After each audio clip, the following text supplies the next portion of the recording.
got in trouble for a couple of things. Number one was was basically a question related to how to build bigger arms, and you said most of it was genetics, and a few people got upset saying, "Oh, look, why not just give training away if you haven't got genetics?" And I sort of had to, I guess there's videos there where you explain it that you just train to enjoy it.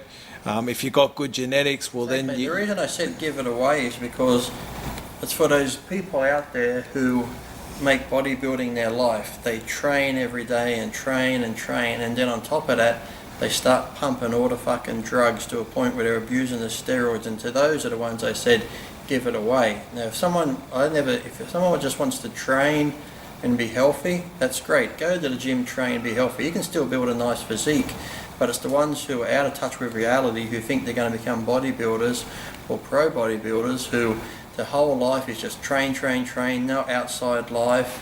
I got to eat at this time, got to do this at that time, I got to take my fucking steroids and take too many of them. They're the ones I say, just fucking give it away. Just accept that you're not going to be a pro bodybuilder, because it's like anything.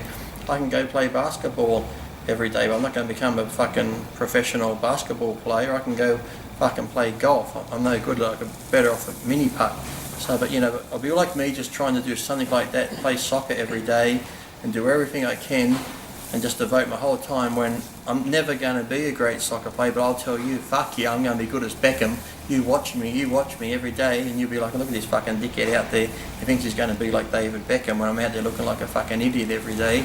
Can't kick a goal or can't do anything. So there's just so many people like that in this sport who think by taking more drugs. And I see them now. I've seen guys in America now in the magazines who still pop up on Facebook 15 years later, still taking drugs, still competing, and still haven't turned pro, or they're still either, they might have got second in the USA's and now they're placing 7th or 8th. It's like time to give it away. If you want to compete, that's fine, and you can accept it. Okay, I'm competing just for the fun of it, that's fine. But these ones who think, no, I'm going to be pro, I'm still going to keep pushing it, they're the ones that just need to fucking give it away and just realise, look, it ain't going to happen. If I want to train, okay, I'll keep training because I love training, but the drug side of it, they need to stop and just face it, that they're not going to become a great bodybuilder. They might have a nice physique, okay, well train, have a nice physique and be healthy, but don't fucking keep abusing the drugs and abusing yourself and having no life when becoming a pro bodybuilder is not for you. And one thing you always say, like if you wouldn't have if it wasn't for the contract sort of side of thing, you probably wouldn't have competed as much as you. I never did, because I said I never liked competing. Like I said, competing is good for the fans, but yet, if I had a contract where it said I could just go to the expos, meet the fans at the expos and hang out, that's what I prefer to do. I'll train and, like I said, diet down, look okay for photo shoots and that, but the competing side, you really have to do, because it's in your contract. They want you to compete so many times a year, so that's the reason I competed. But yet, if I didn't have to do that, I'd be quite happy just to train, do photo shoots and go meet the fans. That's what I love to do, because like I said, I never got into bodybuilding to be a pro bodybuilder.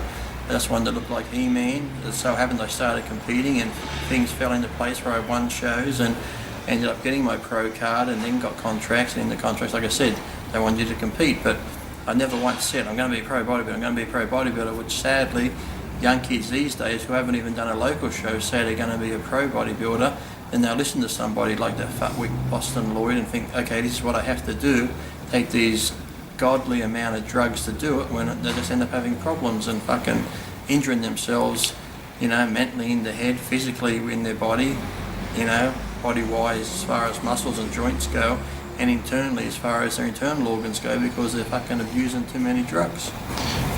And the other part is, if you didn't compete, you wouldn't take drugs. Exactly. So that's. See, Jay can tell you. I said, well, I took them again when I got ready for the universe, and then I think I took them once or twice when I had like a bit of a shoulder injury on this side, just a DECA and a little bit of SUS 250 and stuff. But apart from that, like I said, those years I was suspended, I went quite a few years without taking them, and like I said, I trained just as hard. I didn't lose any size. I just trained 6 days a week. I still ate. So it's like I said, it's all in the mind. There's so many people out there who think without the drugs they can't train, without this they can't do that. I said, it's all in the head. You just go train and enjoy it, like I said. But I think it's great now that if I'm not competing, I don't have to take them. All I do is train, and like I said, I train just as hard, if not better. I said you don't have to worry about getting shots, you don't have to worry about getting any little infections, and you don't have to worry about, I said you don't have to spend a lot of money on them anyway, but you're saving money by not buying them. So, like I said, I've got friends who think they can't train without them, or I can't go heavy because I'm not on them. I said, it's all in the fucking mind. So I said, if you've got that mindset that you can't do it without them, you never will. So, which is sad. But now, like I said, all these young kids read the drugs. I mean, articles by Boston Lloyd and other people similar to that, where they think they have to take drugs to become a bodybuilder. Like I said, if you've got the genetics, you're going to be a bodybuilder, you know, without the drugs.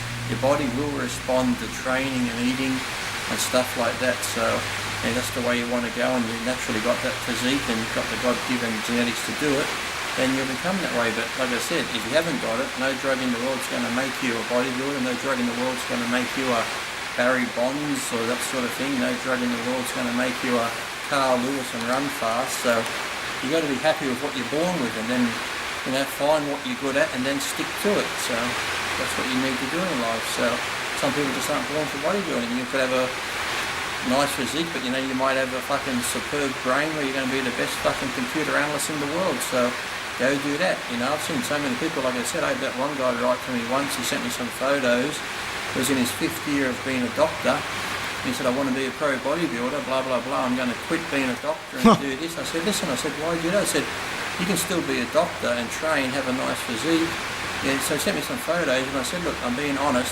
You know, he had pleasing shape, but you could just tell there was no way he was going to be a pro bodybuilder. So when I wrote back saying, listen, I don't think you have what it takes to be a pro, but you have a good physique if you want to maybe do local shows.